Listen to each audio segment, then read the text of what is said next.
My children, today it is my desire to reveal to the world something of great interest.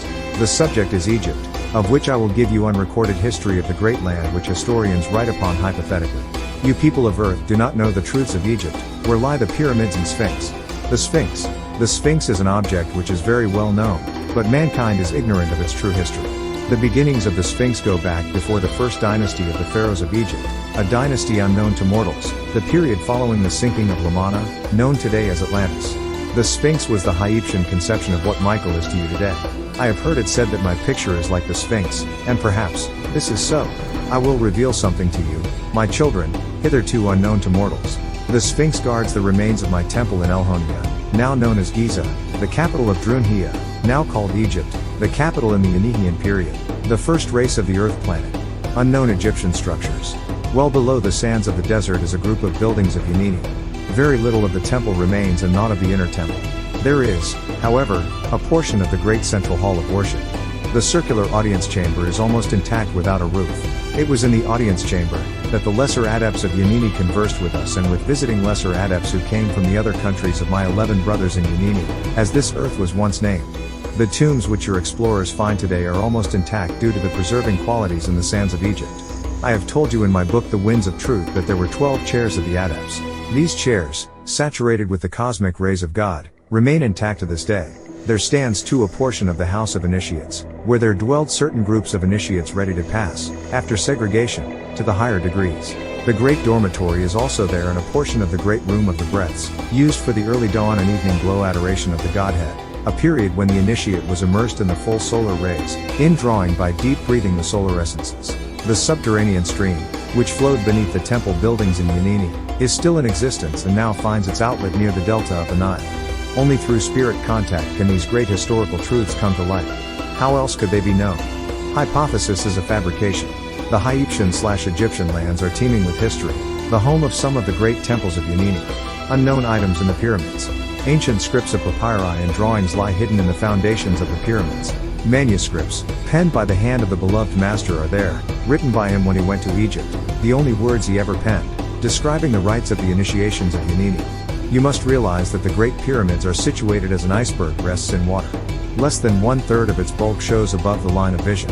In fact, the most interesting part of the pyramids lies beneath the sands. Lamana. I pass today to a completely different subject, to Lamana, known today as Atlantis. After the total destruction of Yanini, already described in the Yanihian script, there survived from that cataclysm but a handful of the Yanihian peoples. Few portions remained of Yanini, but these few formed the basis of the continent known to you as Atlantis.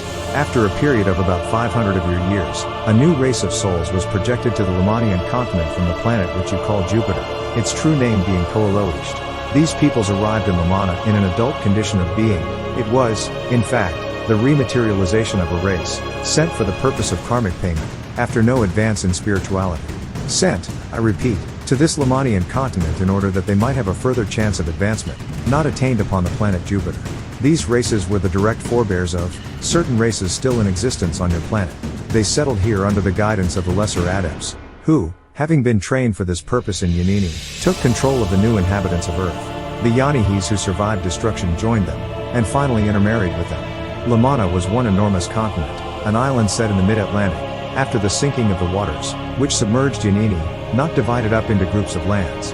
Jupiter, at the time of the projection of these races, was largely subservient to the 13th ray, now the 14th, the Kolat Hun black ray of destruction, and this in turn, affected the peoples of that planet.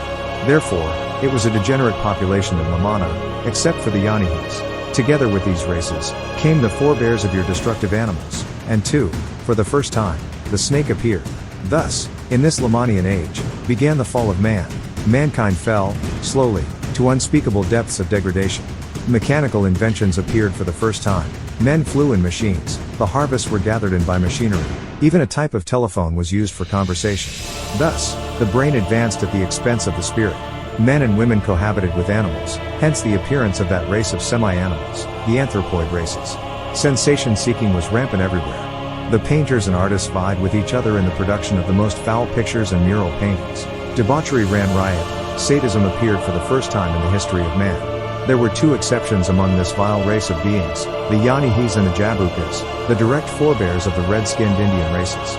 They lived apart, loath to behold that which passed around them. Never did either of these sects mix with the animal kingdom, and in due time they were withdrawn, to avoid contamination. Thus are they beardless men, these redskins and quiet. For man had no growth upon the face until there was an admixture of the human with animal.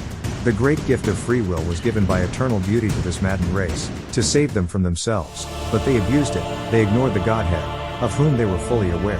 In this age there began a reign of black magic, and the most terrible blasphemies took place.